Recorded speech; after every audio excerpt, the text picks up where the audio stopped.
네, 국내 코로나19 4차 대유행의 기세가 좀처럼 진정되지 않는 가운데 신규 확진자 수가 18일째 네 자릿수를 기록하고 있습니다. 이에 정부는 다음 달 8일까지 수도권의 사회적 거리두기 4단계를 2주 더 연장하기로 하고 비수도권의 방역 대책도 강화하기로 했습니다. 관련해서 자세한 소식은 신상엽 감염내과 전문의와 함께 짚어보도록 하겠습니다. 안녕하십니까? 네, 안녕하세요. 네. 오늘 오전에 집계된 어제 신규 확진자 수가 1,629명으로 집계가 됐습니다. 계속해서 확산세가 잡히지 않고 있는 모습인데 그동안의 4단계가 어떤 효과가 미비한 게 아니냐 이런 평가도 있습니다. 어떻게 평가하고 계십니까? 지금 뭐 효과가 미비하진 않고요. 이제 수도권 지역에서는 어느 정도 이제 효과가 나타나고 있다라고 이제 판단을 할 수 있을 것 같습니다. 이제 그 지난 12일부터 이제 수도권의 4단계가 시작됐는데 이제 그 주간에 이제 사실 어찌 보면 사회적 거리두기는 이제 이동량을 가지고 간접적으로 판단을 할 수가 있습니다. 근데 네. 수도권 같은 경우는 한 8% 정도의 이동량 감소가 있었습니다. 실제적으로 그 이후에 지금까지 뭐 수도권 1,000명, 서울 500명 정도에서 지금 유행이 확산하는 그런 상황이 아니고 이제 통제가 되는 어느 정도는 이제 상황으로 보이고요. 그런데 상대적으로 지금 비수도권이 같은 수도권 4단계였음에도 불구하고 4.2% 정도 그 일주일간 이동량이 증가를 했습니다. 네. 그러니까 그 어찌 보면 수도권에서 이동하지 않은 그런 부분들이 비수도권에서 이제 풍선 효과를 일으킨 그런 부분들이 이제 뭐 제기가 되고 있고 실제적으로 그 12일부터 지금까지 거의 뭐 비수도권 같은 경우는 확진자 수가 2배 정도까지로 증가를 하고 있고 전체에서도 과거에는 한 20%대였던 그 비수도권 확진자 비율이 지금 35%를 훨씬 넘어가고 있어서 지금 이제 수도권의 이제 효과는 어느 정도 발휘가 되고 있지만 비수도권이 통제가 되고 있지 않은 상황이기 때문에 네. 비수도권에 대한 통제를 같이 잘 그 병행해서 가야지만 우리 전체적인 나라 그 코로나19 상황이 통제가 될 것 같습니다. 지금 이동량 부분으로 봤을 때는 수도권에서는 확실히 이동량이 감소했기 때문에 이 4단계 조치가 어느 정도 효과가 있다 이렇게 말씀해 주셨는데 이제 4단계를 2주 더 연장하기로 하지 않았습니까? 2주 더 연장하는 거를 두고 조금 더 실질적인 다른 강화된 조치가 필요한 게 아니냐 이런 평가도 있어서 어떤 게 더 좀 적절하다고 보십니까?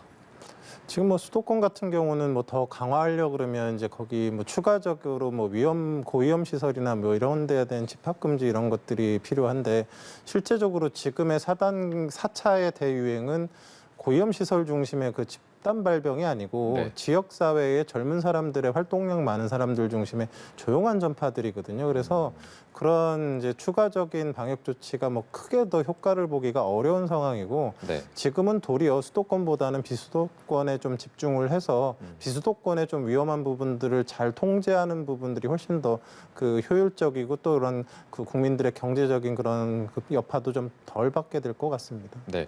결국에는 이 비수도권의 확산세를 잡는 게 이동량을 잡는 게 중요하다고 말씀해 주셨는데 정부가 비수도권 일괄 3단계를 검토하고 있습니다. 필요한 조치라고 보십니까?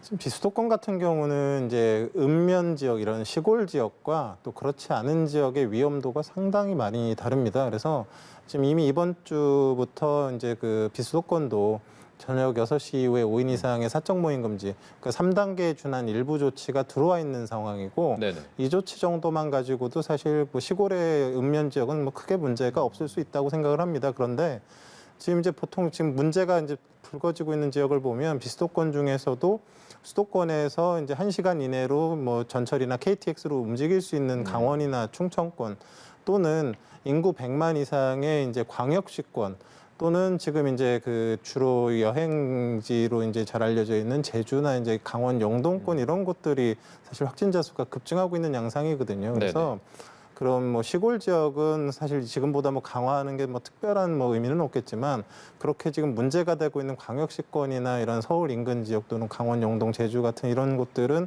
이미 상당히 이제 사회적 거리두기 수준이 높아진 부분들이 많지만 좀 일괄적으로 이제 균형을 맞춰서 최소한 3단계 정도는 맞춰주는 그런 게 일시적으로라도 좀 필요하지 않을까 생각을 합니다. 네, 필요성에 공감을 해주셨고요. 지금 부산 같은 경우를 보면 확진자 수가 100명을 넘어가고 있습니다. 뭐 골든타임을 놓친 거 아니냐 이런 비판도 있는데 부산의 경우에는 좀 4단계로 격상할 필요가 있다 이런 의견도 있습니다.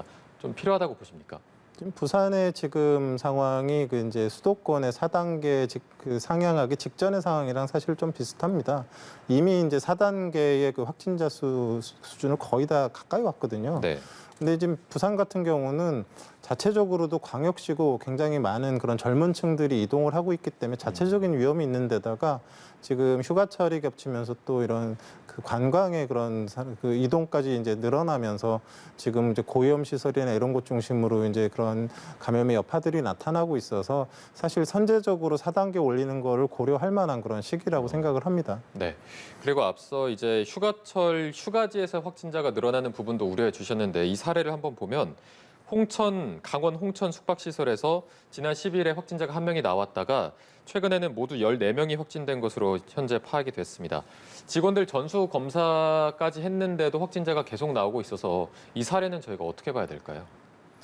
그래서 지금 아마도 그 나타나는 양상이 뭐 그 방문하신 손님들한테서 뭐 어떤 그 대규모 유행이 나타난 게 아니고 거기에 객실 정비나 뭐 세탁을 하시던 직원들 중심으로 지금 좀 꾸준히 환자가 발생하고 있는 것들이 이제 확인이 되고 있습니다. 근데 그분들이 이제 그 리조트 안에서 이제 같이 뭐 식사도 하고 이렇게 생활을 해오셨던 것으로 알려져 있어서 아마도 한 분 정도가 맨 처음에 그 감염된 상태로 조용한 전파자로 들어갔었다가 그 공용시설을 이용하고 같이 식사를 하고 이런 상황에서 그 추가적인 전파들이 이루어졌던 것 같고요. 일단 지금 방역당국에서 100명 정도의 이제 밀접접촉자를 자가격리를 하고 전수조사를 하면서 지금 상황을 파악하고 있기 때문에 네. 이제 좀 역학조사가 좀 진행돼 봐야 이제 어느 정도의 윤곽이 나올 것 같습니다. 네. 그리고 앞서 이제 전체적인 좀 확산세를 분석해 주셨을 때 젊은 층의 어떤 확진, 이동이 눈에 띈다라고 말씀해 주셨습니다. 젊은 층에서 확진도 눈에 띄게 늘고 있고 그만큼 위중증 환자도 늘고 있는 상황인데 아직 20세에서 40세 백신 접종이 구체화되지 않았기 때문에 젊은 층에서의 어떤 위중한 사례가 나올 가능성도 충분히 있다고 봐야 될까요?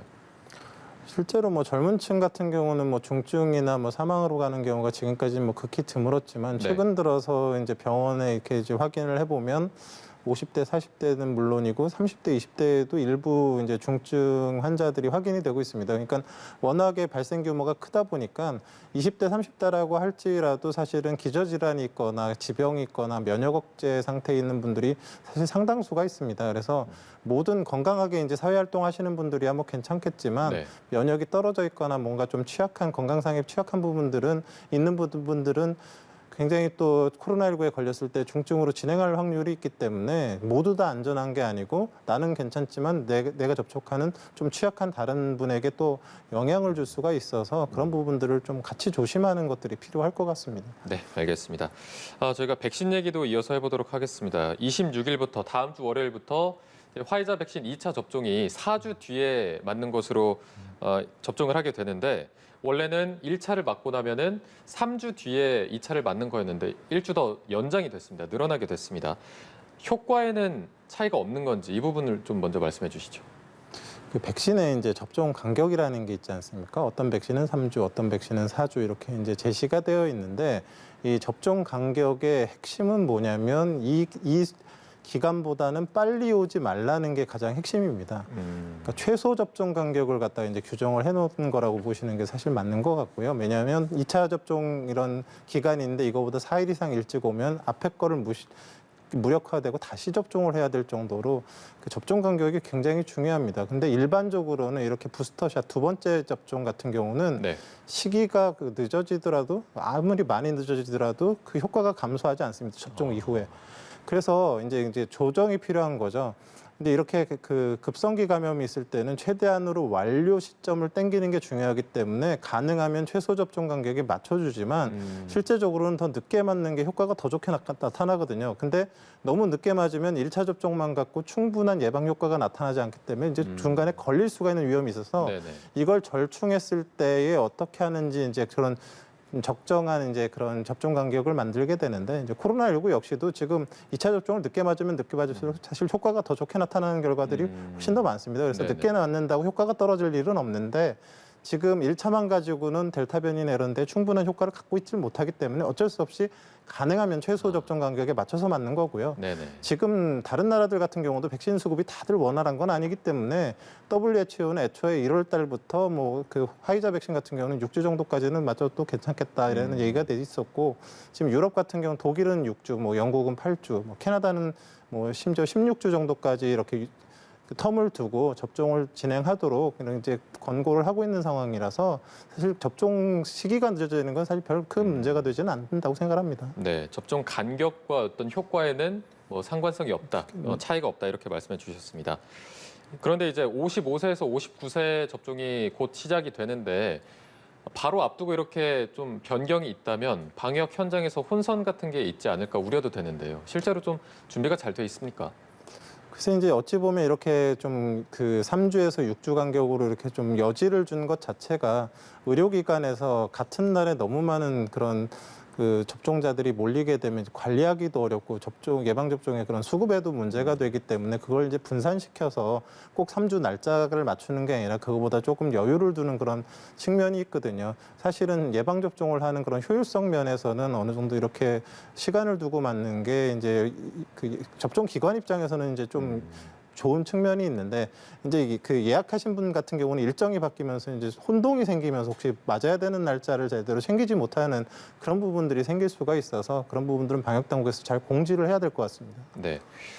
마지막 질문인데 이제 마스크 관련해서 최근에 날씨가 너무 더워서 교수님께서는 그 일회용 마스크 쓰실 때 KF를 꼭 쓰시는지 아니면 덴탈 마스크라고 하죠. 그 마스크도 좀 번갈아 가면서 쓰시는 편이세요? 지금 그 방역의 목적으로 사용을 하기 위해서는 이제 식약처 인증 의약외품으로 이제 인증된 마스크 3가지 종류가 있습니다. 네. KF94, KF80, KFAD라고 해서 비말 차단용 마스크 이 3가지를 쓰셔야 되고요. 뭐 여름이니까 뭐 물놀이에 갈 때 뭐 방수 마스크를 네네. 쓰는지 뭐 무슨 뭐 어떤 쿨링 마스크 이런 얘기들을 하시는데 그런 마스크들은 다 그 공산품 마스크입니다. 이제 승인이 되지 않고 비말 차단 효과가 증명이 되지 않았기 때문에 그런 마스크들은 방역의 목적으로는 사용하시면 안 되고 말씀드렸던 KF 마스크들 전부 다가 방수 기능이 다 되어 있습니다. 애초에.